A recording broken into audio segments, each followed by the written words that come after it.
É tarde da noite. O som distante de carros se mistura ao vento frio que corta as ruas vazias.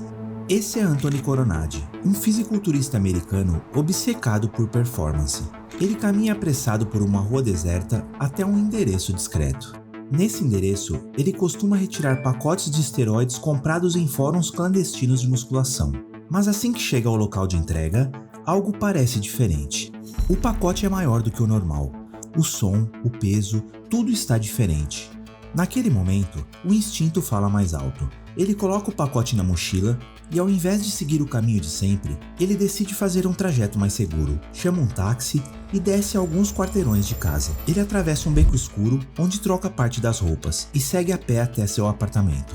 Quando chega, tranca a porta e coloca o pacote sobre a cama. Pega um estilete e abre. E dentro, ele encontra dezenas de frascos de suplementos, todos idênticos. Ele abre um e lá dentro encontra pílulas coloridas marcadas com pequenos símbolos. E então veio a surpresa. Aquilo não eram suplementos, eram drogas sintéticas. O tipo de substância vendida ilegalmente em festas e raves, conhecida no submundo como MDMA, ou seja, êxtase.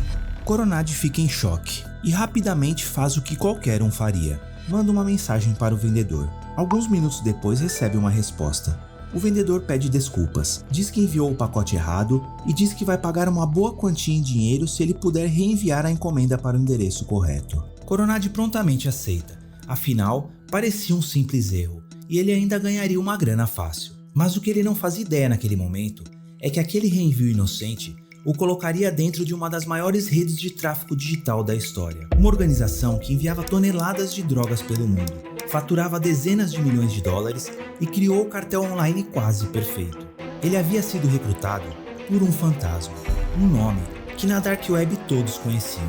Essa é a história de Liston is Here, o fantasma da Dark Web.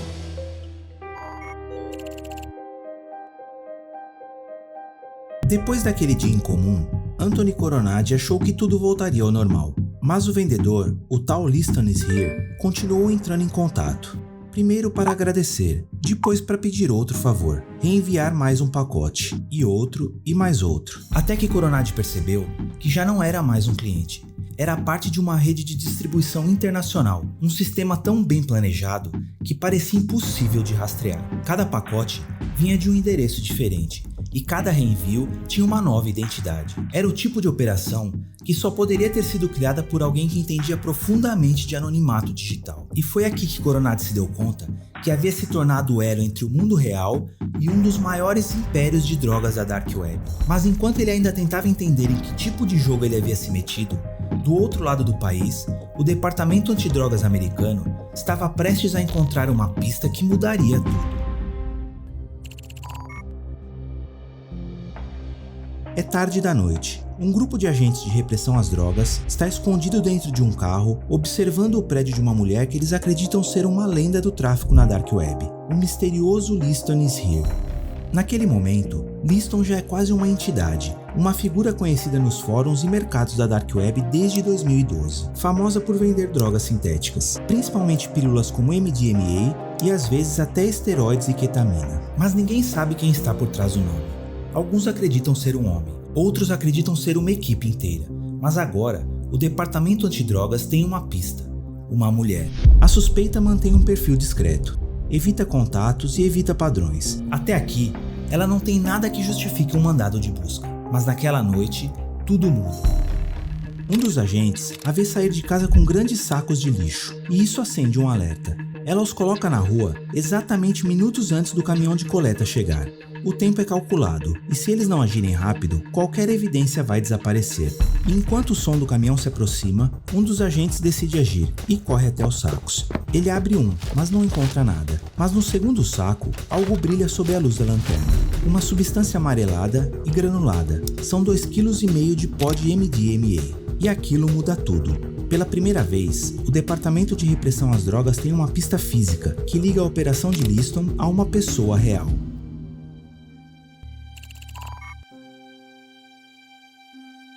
O nome da mulher é Amanda Troll, 31 anos. Para os vizinhos, ela é apenas mais uma moradora de classe média. Mas para o Departamento de Repressão às Drogas, ela é a principal suspeita de ser Liston is Here.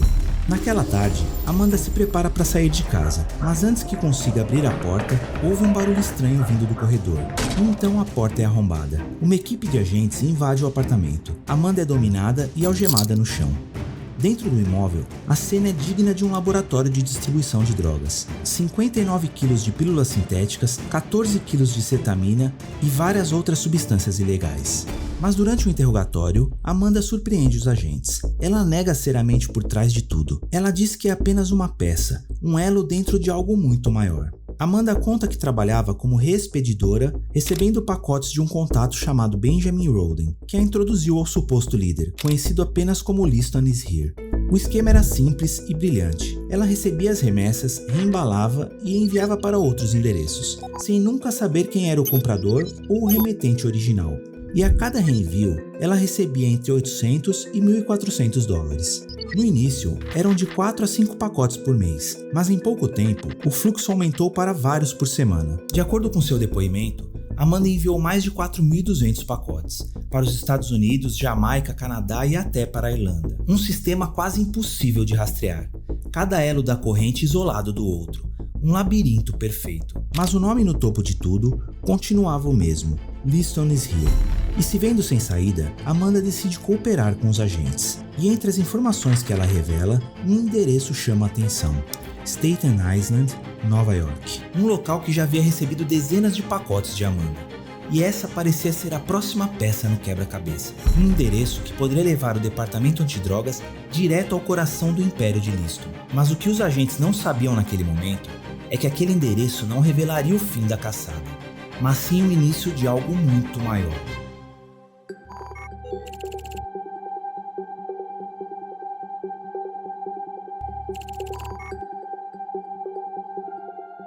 É cedo pela manhã. Agentes da Força Tarefa de Combate às Drogas de Nova York estão em operação.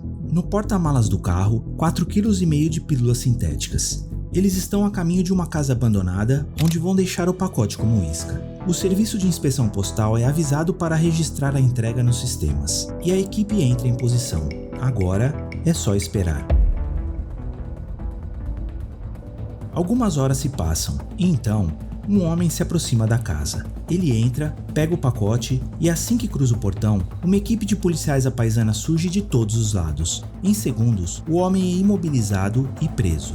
O nome dele é Anthony Coronadi, o mesmo fisiculturista de Staten Island que anos antes havia recebido o pacote errado.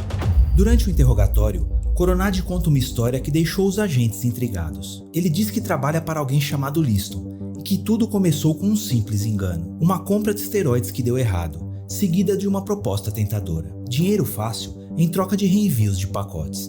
Mas um detalhe chama a atenção. Coronadi explica que no início comprou os esteroides na internet comum e não na Dark Web. E acabou conhecendo o usuário Liston em um dos fóruns de musculação aberto e acessível pelo Google como qualquer outro site. E naquela época, Liston deixava um contato via e-mail. E isso era algo raro, muito raro. Porque normalmente quem atua na Dark Web evita esse tipo de exposição. Essas pessoas não usam e-mails comuns. Elas normalmente se comunicam através de endereços Onion, que só funcionam dentro de navegadores anônimos como Tor, criados exatamente para esconder a localização de quem envia ou recebe mensagens. Outros preferem aplicativos como o Wiki, onde tudo é criptografado e as conversas somem sozinhas. Ou ainda o sistema PGP, uma técnica de codificação que transforma cada mensagem em uma sequência indecifrável, impossível de ser lida por quem não tem a chave certa. Mas Liston, ao que parece, não dominava bem essas técnicas no início, talvez por descuido ou confiança demais. E foi esse erro, aquele simples Gmail deixado no fórum de musculação, que acabou se tornando a primeira pista real da polícia sobre quem estava por trás de tudo. A partir dali, os investigadores tinham algo que nunca haviam conseguido antes, um rastro direto. Agora com 2 membros do esquema presos, Amanda Troll e Anthony Coronadi, e vários pacotes sendo interceptados em tempo real, o Departamento de Repressão a Drogas começou a montar um mapa da operação. E o que descobriram foi ainda mais surpreendente. Quase todos os envios de Liston vinham do mesmo lugar, uma cidade britânica chamada Coventry. E foi lá, do outro lado do oceano, que o fantasma finalmente cometeu seu segundo erro. Um erro que faria o império de Liston começara a desmoronar.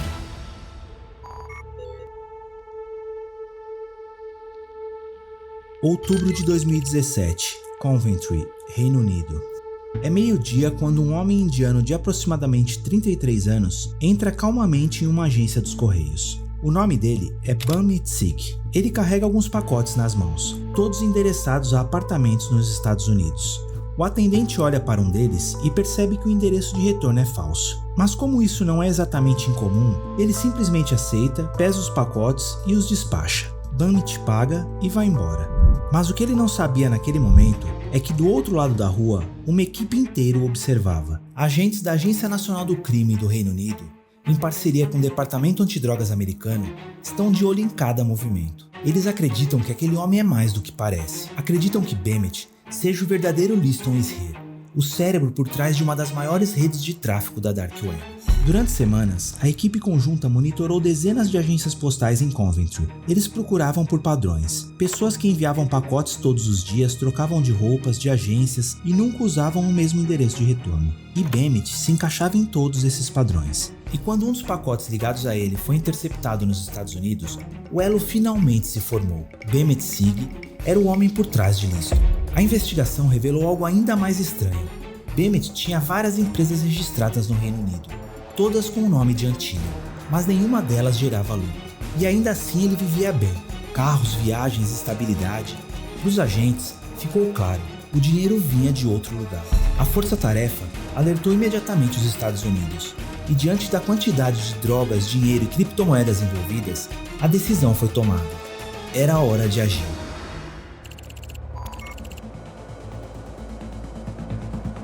Dois carros pretos cruzam as ruas vazias em alta velocidade. Dentro, uma equipe das forças especiais. O alvo, a casa de Bamit Singh. Tudo precisava ser rápido. Eles sabiam que em segundos, Singh poderia apagar todos os dados dos computadores e levar junto o rastro de milhões em transações.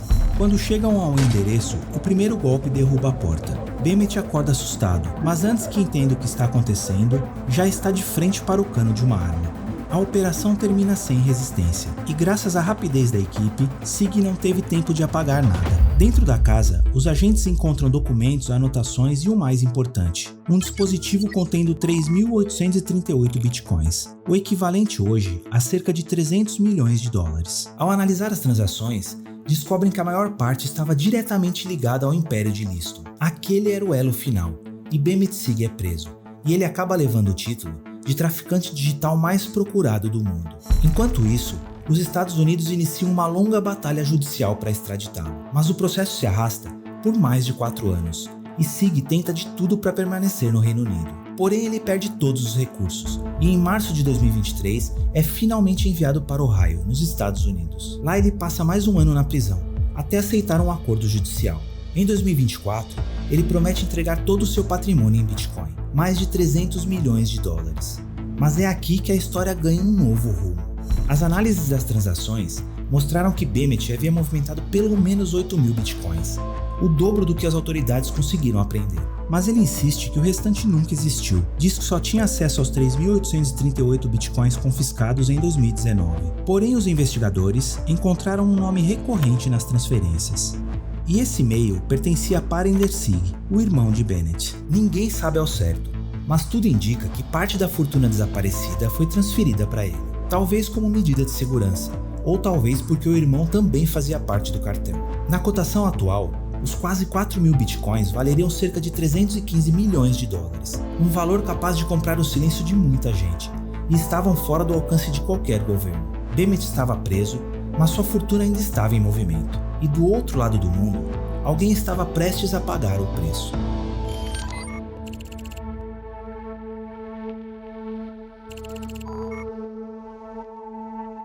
Depois de anos entre prisões e tribunais, Bamit Singh volta para casa. Ele é recebido por toda a família, que comemora. Parecia o fim de uma longa história.